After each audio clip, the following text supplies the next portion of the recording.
Assalamu alaikum masu sauraro, barkanmu da warhaka, barkanmu da sake saduwa da ku a cikin Hikaya Hausa na Best.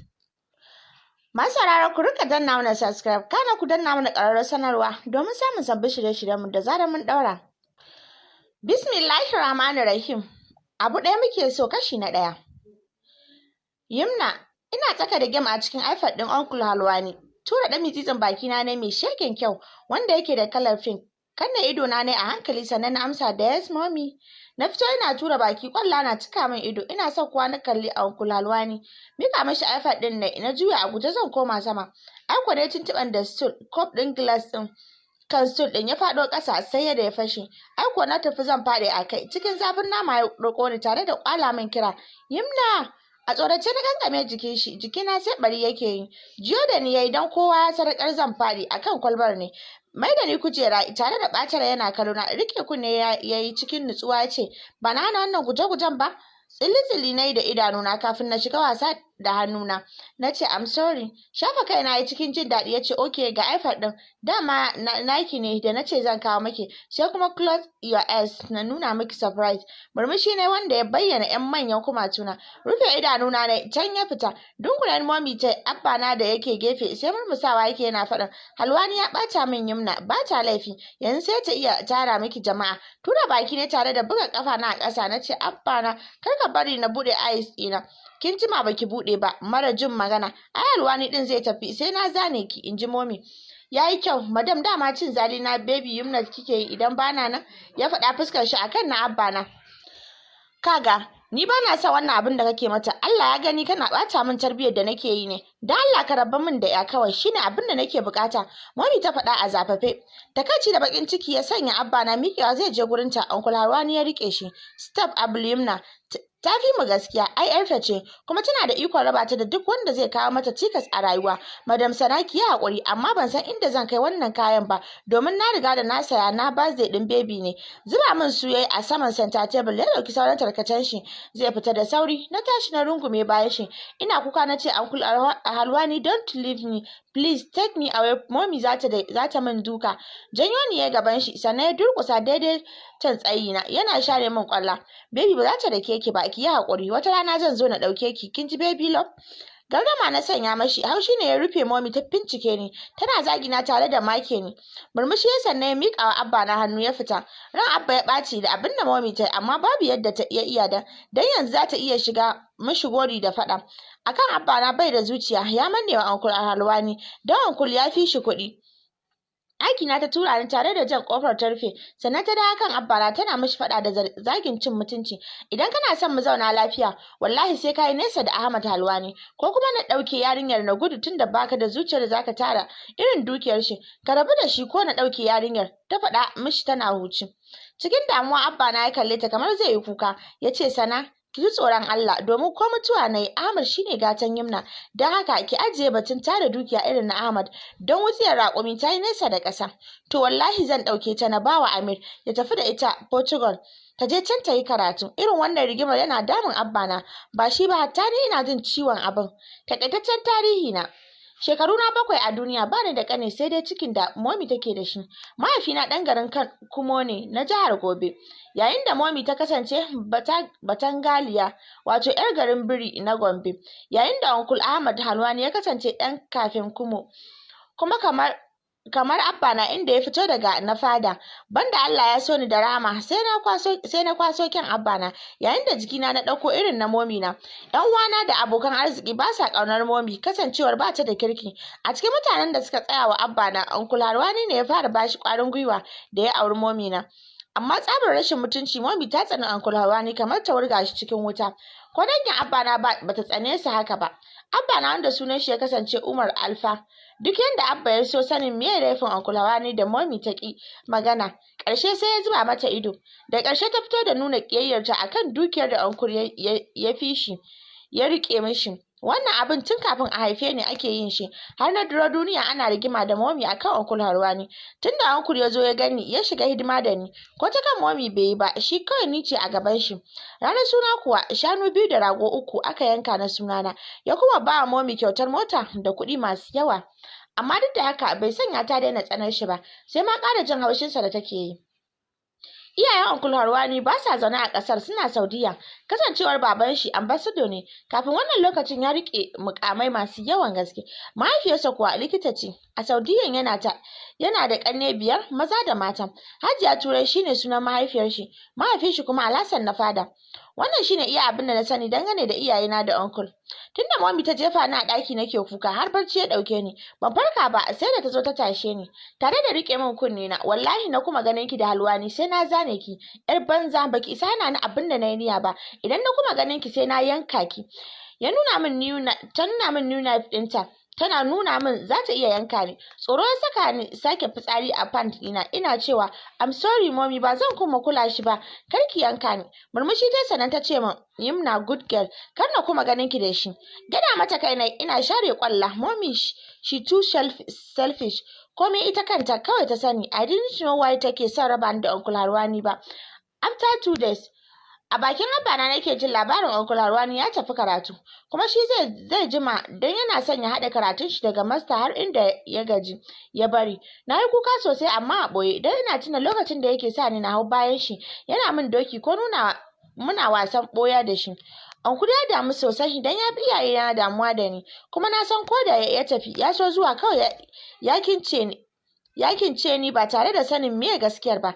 Ni na damuwa da rashin sani dan yana kula da ni, sai na fuskanci akwai wani ɓoyayyen labarin da Mommy na take ɓoyewa. Mommy muguwa ce, ban taɓa ganin muguwar mace irin ta ba, domin daga ni har Abba na ta hana rayuwar mu jin daɗi. Gashi dai muna ganin ta amma ba mu da ikon yin abin da muke so, sai abin da ta ce mana. Zan iya cewa Abba yana samun nutsuwa da zaran ya bar gidan, amma ni fa babu halin kullum ina kunshe a ɗakin. Na koma kamar doluwa saboda ƙubar uwata. Tun bayan tafiyar Uncle Harwani, Mommy ta birkice sosai, sai da ƙawarta shaidaniya irin ta zo suka tafi can dajin Kaltungo. Na ji wasu irin wasu kuma ban ji ba, amma tabbas na ji kukan da take yi a bisa abin da mutumin da suka je gurin shi ya gaya mata. Duk da karancin shekaru na, bai hana ta shigo min ɗaki ba, tana faɗin wallahi sai na kashe ta Larai. Ina dalilin yarinyar nan, ita ta min iyaka da burina. Marin ta ƙawarta ta yi tare da ture ta waje, wukar ya faɗi. Ina makale a jikin wardrobe ina kuka. Cikin daga murya na ce mata Mommy ki kai ni gurin grandmother tunda baki so na. Larai, you hear that stupid girl? Idan ban ci ubanta ba zan taɓa samun peaceful a rayuwata ba. Ta faɗa a zafafe. Tura ta cikin jin haushin Mommy ta yi ta ce amma Hassana baki da hankali, kin manta abin da mai maciji ya ce ne? Yumna ta yi karama da horonki ki bani haɗin kai. A yi abin da ya dace, ko kin kashe Yumna ba za ki taɓa samun nasarar akan kowa ba. Yumna ita ce adon tafiyarki domin ita ce jagorarki. That girl she is your light. Don haka kar ki fara cewa kin tsane ta. But how? Ta tambayi Larai cikin kuka da damuwa.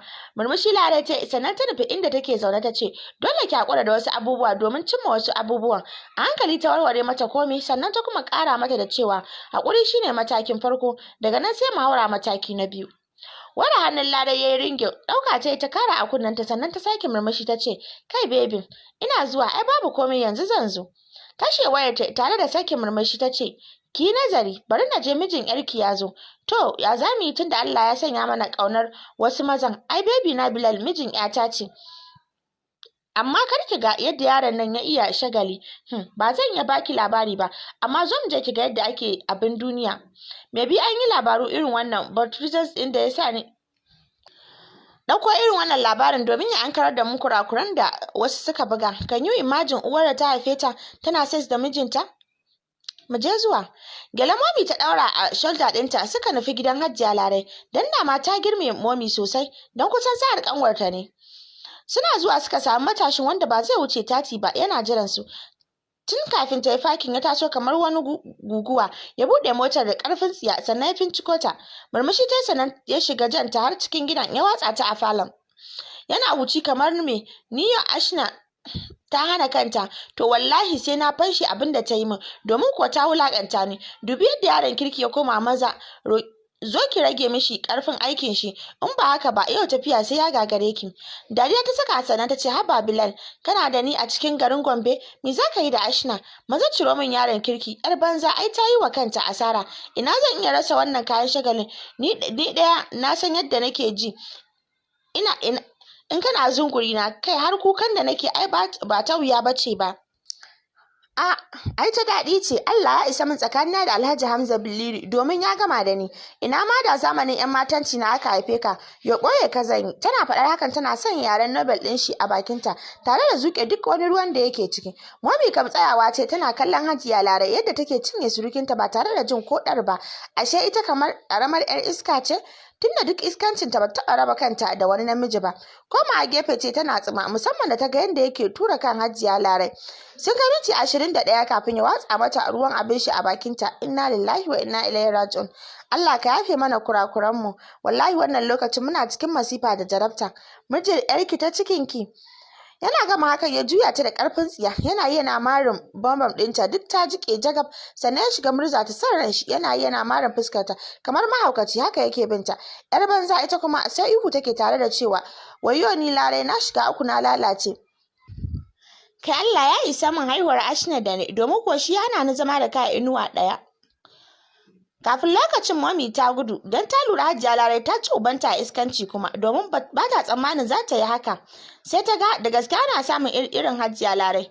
Lokacin da ta dawo gida ta samu Abba yana bani abincin, tsaki ta ja sannan ta yi wucewa ɗakinta. Don yau ta kuma tabbatar da Umar ba zai iya kai mata yadda take so ba. Tun da gashi nan yau ta ga jarumin namiji mai haƙe mace babu gajiyawa, mai turmushe mace ba huta ba irin shi ba. Ba a iya dogon joni a kanta ba. Tsaki ta ya fi sau 10 kawai idan ta tuna abin da idanunta suka gano mata. Sai ya jiranta ya kuma ɓaci, kuka take sosai, musamman da ta ga cikin jikinta yana zullo. Ba ta san lokacin da wani kukan ya zo mata ba, domin kan dole ta ɗauki shawarar ƙawarta. Wayyo Allah sirki na mijin ƴata, wayyo Allah ka san ban gaji ba dan ban kawo ba, domin Allah ka haƙe ni kamar yadda ake yashe rijiya. Ka gaya min me kake so, zan shirya mana tafiya zuwa India, sannan da kai ka Paris kallon award ɗin da za a bada na Red Keeper. Zan kai ka London ka kalli wasan ƙwallon ƙafa na ƙasashen Turai. Wayyo Allah idan ka ci gaba da haƙe ni zan kai ka Russia ka kalli wasan Olympic. Dan Allah ka yi min da kyau, ka san ni Hadija ce kuma na san kai ma Hadiji ne dan uwana. Wayyo Allah na ni kam na mutu, wayyo Bilal. Iwon Hajiya Larai ya cika gidan, ita dai a mata yadda za ta samu natsuwa. Sai da Bilal ya guje ta son ran shi, sannan ya ciro abin shi watsa mata a fuskarta. Dariya ce tana share fuskarta ta ce, to ba ni jakar can na rubuta maka cek. Ako jakar ya miƙa mata yana ɓata rai, kallon shi ta yi a tsanaki ta ce, in dai akan Ashna ce ka yi haƙuri zan baka kuɗi masu yawa, sannan ka tattara ku koma gidanku da na saya maka a Abuja.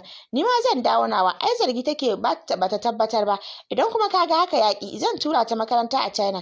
In ya so sai kana zuwa mata hutu ko me ka ce? Tasowa ya ɗaura kanshi a bisa cinyarta yana wasa da ruguzan bombs ɗinta. A ce yauwa Cila kin yi min daidai, gwara ta tafi don wallahi banki na bana iya kwana ina iyo a kanki ba. Mace mai ɗauke da ruwan daɗi, Allah wancan tsohon kwanan ya cuce ni da ya riga ni kafa gwamnatin shi. To baby na ko zaka kuma hawa na biyu ne? Ai a shirye nake mai ƙarfin doki. Ai jin haka bai san lokacin da ya wangale yar banza bai ci gaba daga inda ya tsaya. Sauka na ce, sauka a kaina ragon maza kawai, Allah ya isa min Umar, wallahi sai na ga bayanka. San baka da daɗi, maza suna can suna shirya matan da suke tare da su daɗi. Ni kana nan kana kashe ni da rayuwata, wayyo Allah na, wallahi sai ka rabu da ni ko na gudu da yarinyata. Kuma ina gaya maka sai na cire cikin jikina, azzalumin mutum. Ina dalili? Allah sarki, haka ya fito daga ɗakin jikin shi a sanyaye, ya koma ɗakin shi. Ina falon ya wuce yana wucewa, ita ma ta fito da zani a kirji ta rufe ni da duka. Ban san me yasa Mommy take huce haushinta a kaina ba, sai da ta yi min likis sannan ta bar ni ina jan zuciya. Fitowa da sauri ya ɗauke ni zuwa ɗakin shi. Shigar da ni ɗakin ya ajiye ni a bakin gado, sannan ya shiga ban ɗakin ya haɗa min ruwan wanka. Yana fitowa shiga cire min kayana. Yana ƙoƙarin cire min kayana da hannu ɗaya ya kumbura. Kawai sai ganin mutane muka yi a kanmu. Lokaci guda suka rufe Abba da duka sosai kamar za su kashe shi. Ƙarshe suka wuce side bed ɗin shi suka kwashe duk wani takardu masu mahimmanci wanda kusan na Uncle Halwani ne, suka bar shi a gurin. Duk ihun da muke wai Mommy bata ji ba, sai bayan tafiyar ta shigo ɗakin. Tana zuwa ta rufe ni da duka kamar ba za ta kyale ni ba, sannan ta jani tare da wurga ni ɗaki na. Tun daga ranar ban kuma ganin Abba na ba. Sai wahalar take bani, abinci kuwa sai lokacin da yayi mata za ta bani. Kasancewar shekaru na basu kai wanda zai na iya fahimtar halin da Abba yake ciki ba, amma ina yawan jin ihun shi tare da neman ceto. A cikin kwanakin da ba zan ce gasu ba, na ji muryar mutane a cikin gidanmu, don ko kafin a faruwa haka ina yawan jin Mommy tana waya da Hajiya Larai takan zo ko Mommy ta ji. A ranar da abin zai faru ta shigo ta ajiye min wani abu kamar kadangaren, ta buɗe bakin shi ina gani ta tura mishi wani abu a bakin, sannan ta yi wasu irin surutai kafin ta sanya